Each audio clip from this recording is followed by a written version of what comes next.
Okay, apparently I'm on. So, sorry I can't see you all, and I hope you can see me and hear me. Let me do a short intro to the Nordics and ecosystem thinking. My name is Johan Jorgensen. I'm the founder of Sweden FoodTech. Let's share my screen and see what happens. Here we go. So, what Sweden FoodTech does is actually accelerate innovation for the future of food. And we do this as a company. We're not a governmental agency or anything like that. We're a pure commercial operator. We do a couple of things. We work a lot with innovation programs. This is one example, the Bloomer program that we ran together with the Swedish Co-op and Norsken, which is a sustainability foundation where we, do the accelerator stuff. But we also run other types of innovation programs more targeted towards what is specifically needed with the partners. And we always try to work these to reshape the food system for a more sustainable world. We have our mantra, which is good food, and that is food that's good for you, good for the planet, and also that tastes good. That's very important to all of us. As part of this, we also have a public outreach, and there we run something called the Sweden FoodTech Big Meet, which is one of the largest food tech conferences out there. Recently happened online only. Unfortunately, we hope to be back again because when we will be back again, this is the summit part of something called the Smaka Good Food Festival, which happens to be one of the largest food festivals on the planet that we also run. Every non-COVID year, we gather some 400,000 people to a park downtown Stockholm in order to celebrate the future of food. This is a little known fact, but hey, we do have something when it comes to food up in the north. We also will host or curate rather the Swedish pavilion here under construction at the Expo in Dubai in February next year. The Expo is, of course, as most of you guys know, the Universal Expo, where all countries band together in order to address some critical issues and exhibit what they have to exhibit for a bunch of months, 6 months. This time it's in Dubai, and we will be there in the Swedish pavilion, and we will curate the official food week. So then we will take over, and we will not just send food stuff from Sweden to this pavilion in order to be exhibited. We will try and make this a place for the entire world to congregate and discuss the future issues around food and food tech. Now, we will get into food and food tech in a little while, a bit deeper, but I also would like to show you a couple of slides from the upcoming Stockholm FoodTech Ecosystem Report that we're currently doing together with the City of Stockholm, which has been one of the key facilitators of what we have been doing over the past 6 years that we have been in existence, and all of us in one or another aspect in the food system before that. My background, for instance, is tech. And we've done this before, and we're getting back to it again now. And our goal with this report is to map the food tech ecosystem and the various players in it, and then look into how we can create an even better enabling environment for startups and scale-ups and corps and all the other players that constitute a vibrant ecosystem. Let me show you one of the pieces. What we're doing in this is we're mapping out, of course, everyone who's involved in food and food tech. This is again, it's one of the drafts from the report, so expect more companies in the final one. But you start seeing the picture here with lots of next-gen food drinks and new products, lots of consumer apps and services, and we'll get back to why that is. And the previous picture, by the way, is only for the city of Stockholm. There's a lot going on in the Nordics in general terms. And we see also that investors are paying attention to food tech, and we mapped out also the venture capital investments in the Nordics, where Sweden leads the pack before Finland. Denmark and Norway are actually lagging behind. Iceland, I think, are pretty active, because there are only 300,000 of them. Which is, of course, a ridiculously small country, but that is, I think, boxing over their weight class when it comes to food and food tech. There's also a lot of other money flowing into the world of food and food tech in the Nordics. It's direct investments from corps. You have big funds lending money, other types of angels, super angels are making investments into this space. How come? Because this is a really strange place to talk about food. If you look at the Nordics, they're always regarded as having the worst food in Europe. And of course, especially compared to places like Spain and Barcelona, Swedish food is considered, or Nordic food is considered to be nothing but fermented shark or herring and strange habits of eating crayfish. But food is more than just what's on the plate. It's an entire sector that is pushing other sectors as well. So by diving into the funding by sub-industry here in the FoodTech report, we can see that ag tech, urban farming, next-gen food and drinks are of course key here. Last-minute delivery and retail tech, of course, also changing the nature of food and how it's being delivered to you. E-groceries as well. And I would stress the new types of services, however, that emerge in and around the food system. When a food is supposed to give you nourishment, someone needs to be there in order to help you, guide you to what is good for you and for the planet and all the other things that you want to achieve, whether it's productivity or lessening your waste or whatever. So data and food are tightly knit together, but we only see the food part of it so far. And now we try to untangle the data side of food and do things with it. And then suddenly the Nordics is an interesting food place. It is also interesting because it's traditionally a place where we group together. It has, of course, to do with this strange nature of living close to the North Pole. You have to work together, because if you don't, you're probably going to die. So that's always been the case. And it is, so to say, in the Nordic DNA, if you like, to participate in various types of group thinking and working together. This is also here a map of some of the players in the food system out there, some players in the food ecosystem, and or food tech ecosystem rather. And there will be more logos on this map once we've done with this. But every single player on this map here is probably working with every other single player on this map. Very much a collaborative culture.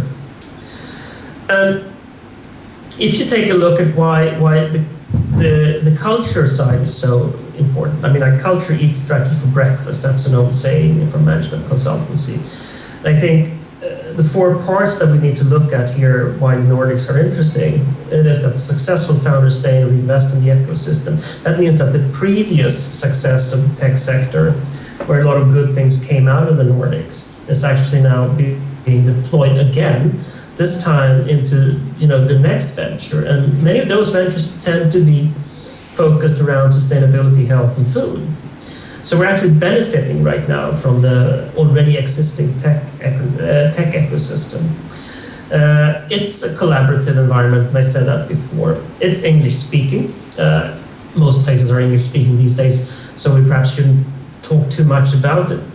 But there is a tendency to have English speaking everywhere now, even amongst Swedish companies. And it isn't considered anymore a problem if you don't speak Swedish, because you will just be taken into the group and everyone will adapt to that. So it is an international environment. And playing to the advantages is of course, it's a small market, which means that you need to push outside as soon as you can. The Nordics in total are roughly 30 million people. GDP-wise, stronger than that, of course, but it's still a relatively small market. It is centric around going into the international markets as soon as possible. People build company from the start in order to go international with them, not just to satisfy a local need. I would also say that the Nordic consumers are important. I think this is underestimated when it comes to food. So high digital penetration in the Nordics. These are Swedish numbers, but hey, they're valid all over the Nordics. Sustainability is religion. We must realize that. I actually had a session with a huge international company the other week discussing trends in Sweden and the Nordics. They say, yeah, well, is sustainability really so important because it makes it hard for us to turn a profit? And I'm kind of looking at them and say, what do you mean that you're not sustainable? That's unthinkable to not be sustainable in the Nordics. And if you're trying to go to the Nordics without being sustainable or do greenwashing, you'd be thrown out faster than you got in. The consumers, however, they reward you if you come with new stuff because they're really keen on trying out new things. And again, I just mentioned that we're a small place far up north in the map. It's kind of strange that we're centered in the map here. We should really be in the outskirts somewhere, probably where Alaska is or so, because this is not a core part of the world. And playing to that advantage, we have said that let's reach out instead. So we have relationships with, last count we had 105 different entities all across the globe. Some of them are, of course, more key, such as forward fooding. Others could just be a small tech hub somewhere in Africa or in Southeast Asia. But still, they count too. And our ambition is, of course, to make Sweden and Stockholm a key part of the global ecosystem, not just the Swedish ecosystem. And let me finish off then with a picture talking about how you foster these entrepreneurship ecosystems. And this is a page I stole from the book of Babson College and a professor called Daniel Eisenberg. And what you need in order to make an ecosystem really truly vibrant. And in this case, I think what started here was from the entrepreneur side. And then came cluster leaders such as ourselves that really understood that this is something here. And there's a huge value in building this correctly and putting yourself at the core of this. And we put ourselves at the core of this future food system, not just because it's so fun to run ecosystems, because it's not. It's super hard work and it's not very rewarding. But it gives you an understanding, a network, a sense that then can be expanded into other things. Hopefully we'll see that soon. Then, of course, we had a huge influx as well of cultural leaders, mostly influencers coming to this sector from the perspective of let's not eat meat anymore, let's go vegan instead. And that's a modern approach, and every Swede jumps on everything that's modern. The investors also came along. Corporate execs and public sector leaders have been lagging, I must say. And I think to some extent the corporate execs have been lagging because we don't have so much of a food sector or food industry up north in Sweden, or north in the Nordics. And that's mostly because we haven't been involved so much in building food over the years. We built sustenance and we survived, but probably no one really caught on to herring or fermented shark down on the continent, and therefore we couldn't really, explore and export things. We export a tremendous amount of vodka for some reason, but I guess that's a natural competitive advantage of the Nordics. That said, they're waking up now, and a couple of these entrepreneurs and newcomers to the ecosystem are really making it big. I mean, it's the Oatly revolution out there. We have a bunch of companies coming in the next wave, so to say, after Oatly. And that has actually caught the eye now of corporate execs, not just in Sweden, but also elsewhere.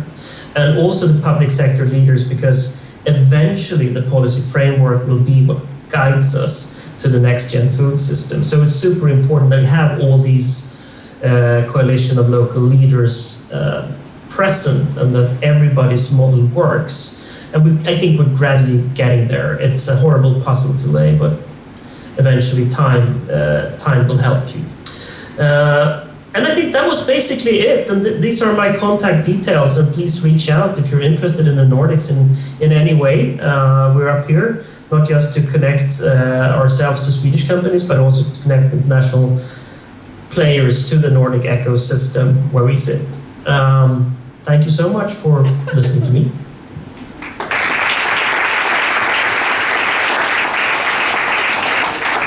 So, well, Johan has been tanked by our team. Then I think I'm up next because I can't hear. Here's Miranda, so I'll leave it to her. Forward fooding. So I will just start to share my screen and tell you a bit about Food Valley. My name is Miranda van Dijk and I work as innovation analyst at Food Valley NL.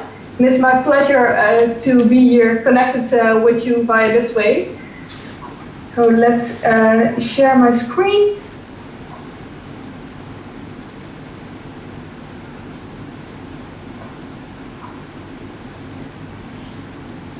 I hope you can see it in full presenter mode right now. So as I said, I'm happy to tell you a bit more about Food Valley NL. So what is Food Valley? I think most of you already know that Food Valley has its roots in Wageningen, but we are having international ambitions. And that means that the role of Food Valley is changing, and we have been going through a transition as an organization ourselves as well. So I would like to share a bit of that story with you today. So what is Food Valley? Who are we? What are we? Food Valley is an international and independent platform for groundbreaking innovations that enable the transition to a sustainable food system. And we live in time of transition. So it's more than ever clear that we have to rethink the way we consume, but also produce our food. And to achieve that, we have this clear vision that 2050 is the year in which our food system should offer food security for 10 billion people worldwide. And this food should be tasty, affordable, healthy, and sustainable, with respect for animals and also our planet. And that vision really asked for a switch in the food system. So we have to change systematically.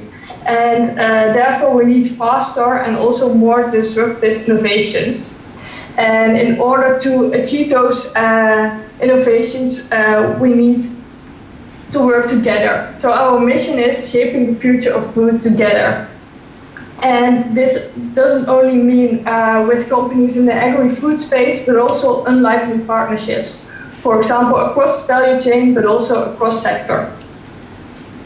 So how do we work at Food Valley? So as I said, we have this vision for 2050, and now we are looking, okay, where do we stand today and where do we want to stand in 2030? So 10 years from now, okay, 9 now, but last year we've developed a new strategy, and we look at what the ecosystem is actually already working on, what their ambitions are, but also what the gap still is and where can we intervene. And Food Valley is then the independent organization that guides parties throughout this transition process and make sure that we collaborate together to get these ambitions, to make these ambitions reality actually. So Food Valley already exists in 2004 and has been a major driver of sustainable food systems since that time. But as I said, as organization, Food Valley NL has developed over the years. And Food Valley NL used to offer a stage to innovative agri-food organizations and also gained international recognition for being a successful innovation network in the first 10 years of existence. But in 2019, we moved more towards ecosystem innovation and are now working and acting as a catalyst for the transition. So in order to speed up the process, we now focus even on longer term with this vision for 2050. And to reach that goals, we have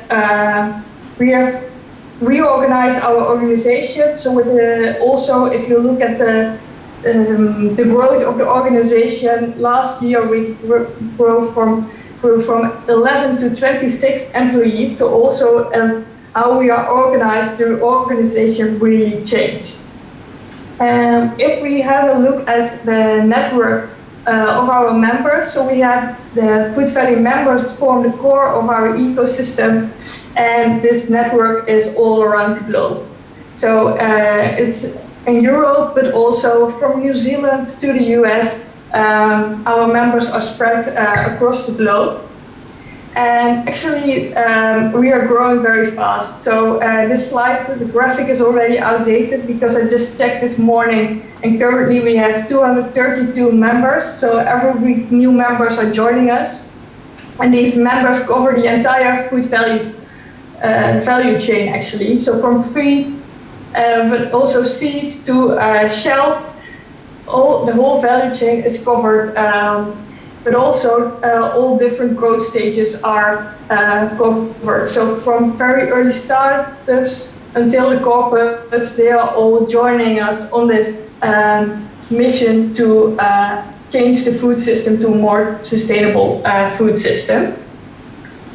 And this slide is not exhaustive, but gives you an impression of the diversity of organizations we are collaborating with. So the network of Food Valley members forms the core of the ecosystem, but of course many more parties are involved and they are also needed for the transition. So from researchers to investors, retailers, they're all joining us to work collectively on this transition towards a more sustainable food system. So what are we actually doing? So what are the key activities that we are focusing on? So as said, we have now this 10-year, we have identified 3 innovation fields for the upcoming 10 years.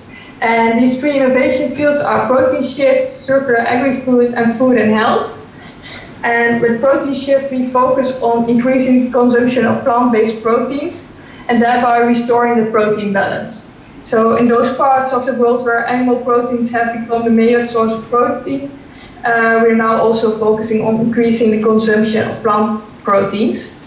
But this also has another side, of course, and that's preventing also an unsustainable imbalance in countries like India, where protein overconsumption does not yet exist. So that's the focus of the innovation field protein shift. The second one is circular agri-food, in which we focus on developing groundbreaking innovations in order to develop a food system that optimally uses and reuses natural resources. So really preventing waste and creating a more circular food system. And the third innovation field we are focusing on is food and health, in which making the healthy choice the easy choice is central. And key activities within this innovation field include personalized nutrition, creating a better purchase and eating environment with, for example, new routes to market, but also creating new food options through new food concepts and also positive reformulation. So these are the 3 innovation fields that have been identified for the upcoming years as most important. But innovation does not happen in a vacuum. So we also have identified 5 innovation support pillars that can make sure that this innovation happens and can make sure that it happens more quickly and more effectively. So first one is global connections, in which we scout for opportunities around the world, but also develop close partnerships internationally. I will give a concrete example later, but the second one is also entrepreneurship. So we want to make sure that the front runners that can be crucial to this transition have access to network, capital, but also knowledge.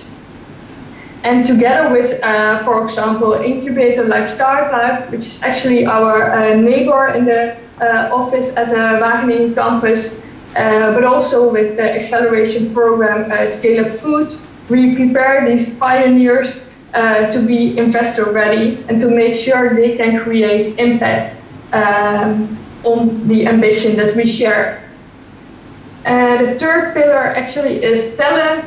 Because if we have all these great ideas, we need also the right talent and to attract them maybe from other sectors, but also retain this. So therefore, talent is also one of the pillars we focus on. The fourth one is shared facilities.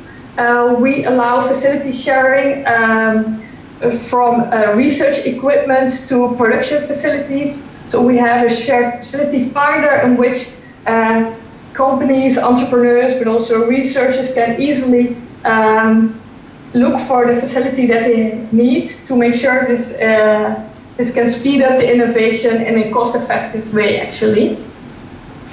And last but not least, we're also focusing on an ecosystem intelligence platform to provide our ecosystem with the latest insights, but also provide them with the opportunity to interact.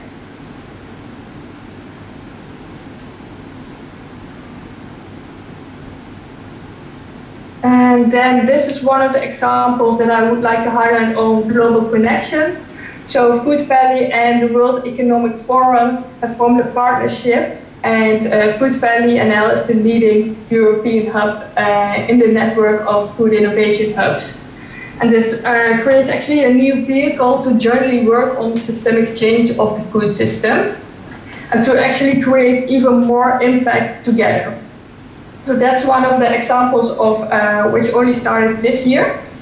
And so I've been talking a lot about the change that has been necessary, and that's something that cannot change in one single day. So we also have to focus on all the good things that are already happening, because there are already a lot of good things happening, and there are already great entrepreneurs with a mission, like for example these three Dutch companies that were the winner of the Food Valley Champion Award last year. And for example, in the category of protein shift, we have the new milkman focusing on plant-based dairy alternatives by creating locally cultivated soy. But also in the field of circular agri-food, we see Innovo, the Dutch biotech company, developing a device with which they can determine the sex of chicken and egg, and this can really transform the current production chain. Or in the field of food and health, we see, for example, Groente with its vegetable ready-to-eat breakfast, and introducing an extra moment in people's dietary pattern to increase the consumption of vegetables. So there are already a lot of great things happening, and we are ready to shape the future of food together with all those people who are like-minded and have the same ambition. So I would like to invite you to get all connected. Unfortunately, I cannot hear you to answer any questions, so please feel free to contact me via my email address and to get connected. Thank you very much.